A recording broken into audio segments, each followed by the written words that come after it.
Hello. Good morning, good afternoon, good evening, depending on your time zone. Welcome to my channel. My name is Ogbanje Joseph. Please subscribe to this channel, share, like, as well as drop a comment on the comment section.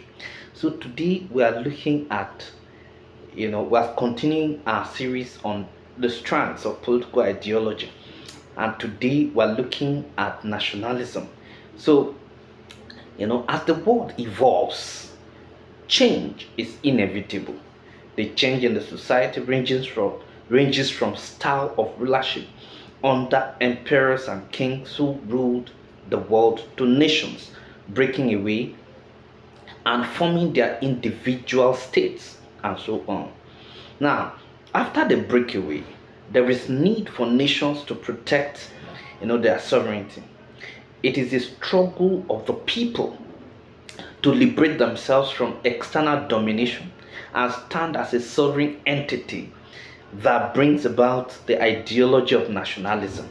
So, nationalism is a political ideology that involves a strong identification of group of individuals with a nation. Now, according to Roger Master in his book, The Nature of Politics, there are two main perspectives in the origin and basis of nationalism. One is the primordialist perspective that describes nationalism as a reflection of the ancient, and perceived evolutionary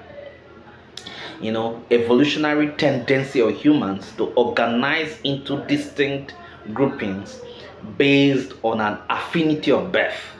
The other one is the modernist perspective that describes nationalism as a recent phenomenon that requires the structural conditions of human society.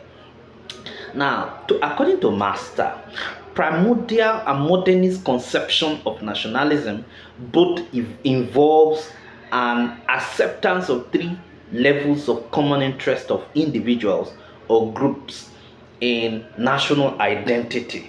The first level is that at an intergroup level, humans respond to competition or conflict by organizing into groups to either attack other groups or defend their group, from hostile groups. Okay, so the second level is intergroup level. Under this, individuals gain advantage through cooperation with others in securing collective goods that are not accessible through individual efforts alone. Now, the third level is the individual level, where self-interest, concerns over personal fitness by individuals, either consciously or subconsciously motivated, the creation of group formation as a means of securing leadership groups or elites behavior that involves efforts, to advance their own fitness when they are involved in the mobilization of an ethnic or national group. Okay, and it is crucial in the development of the culture of that group.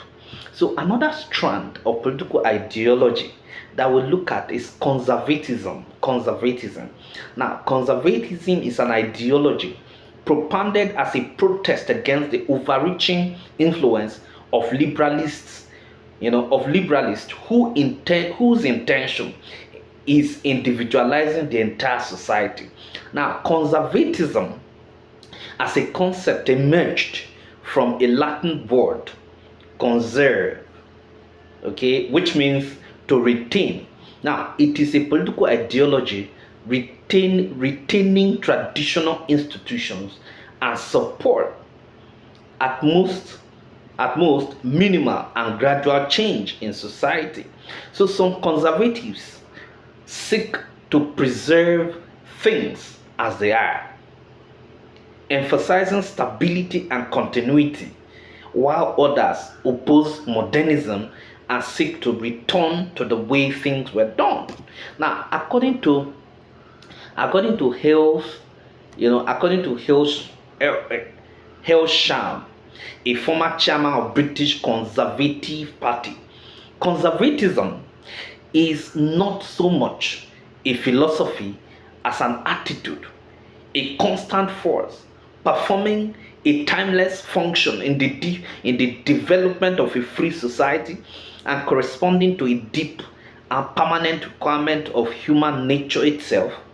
Now, it is an ideology which has respect for citizens and insists on protection of sanctity of life as protected through the substance, the sustenance of existing political, traditional, and monarchical arrangement of Europe and other places. Now, Edmund Burke, on the other hand, looks at it, from the perspective that the society should be ordered and structured in a manner that people will know where they stand with each other. Now, it is a treason that when the society is ordered, it will give room for peaceful religious practice, and the people will develop happiness and joy belonging to one big family, as opposed to individualism promoted by liberalism. Okay, so those are just the major things. We have just looked at two political ideologies, or two strands of political ideologies, and the first is talking about nationalism.